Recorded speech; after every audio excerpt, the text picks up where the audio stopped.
Alors, oui, il se trouve que figure, et ça c'est original, les adaptations cinématographiques, télévisées d'un certain nombre de ces auteurs, pas forcément du livre que vous citez. Est-ce qu'il vous est arrivé, Olivier Barraud, parce que je sais que vous êtes très féru de cinéma par la même occasion, de trouver que les adaptations étaient à la hauteur des livres? Ah oui, bien Ça sûr. arrive? Ah oui, ça arrive.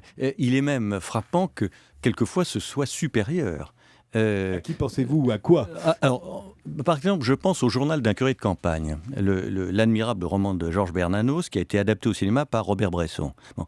Il me semble franchement que rien de ce qui fait le côté inoubliable, insurpassable, le côté abstrait, mystique de Journal d'un curé de campagne se retrouve totalement dans la version de Bresson et l'interprétation de Claude Lédu qui joue le rôle du curé d'Ambricourt. Il me semble qu'on est vraiment dans quelque chose de complètement égal, c'est-à-dire que les préoccupations profondes de Bernanos, son style aussi, c'est ça qui est le plus difficile à transcrire au cinéma, c'est le style, à les analyser. Bon, eh bien, ça a été complètement réussi par Bresson, par des artifices de mise en scène que je ne vais pas détailler ici, mais qu'on peut parfaitement isoler et analyser.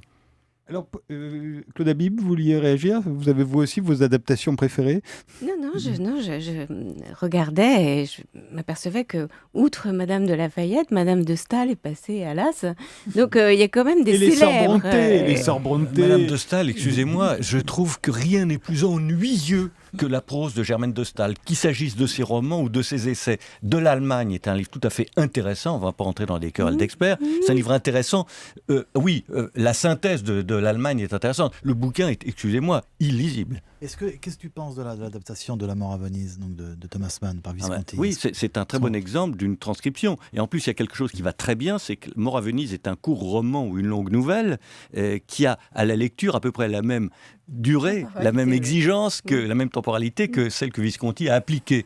Et là, on est dans quelque chose... Je ne sais pas d'ailleurs si le film n'est pas supérieur au roman ou à la nouvelle, dans la mesure où il a eu cette idée absolument géniale d'y ajouter malheur, qui contribue beaucoup quand même à l'émotion qu'on ressent d'emblée sur la plage du Lido quand surgit la figure de ce jeune acteur danois qui n'a fait que ça et qui s'appelait, vous vous en souvenez tous, il s'appelait comment? Tadzio. Oui, mais l'acteur, eh ben voilà, vous ne reviendrez pas en deuxième semaine, il s'appelait Björn Andresen. Il les a cherchés, pardon.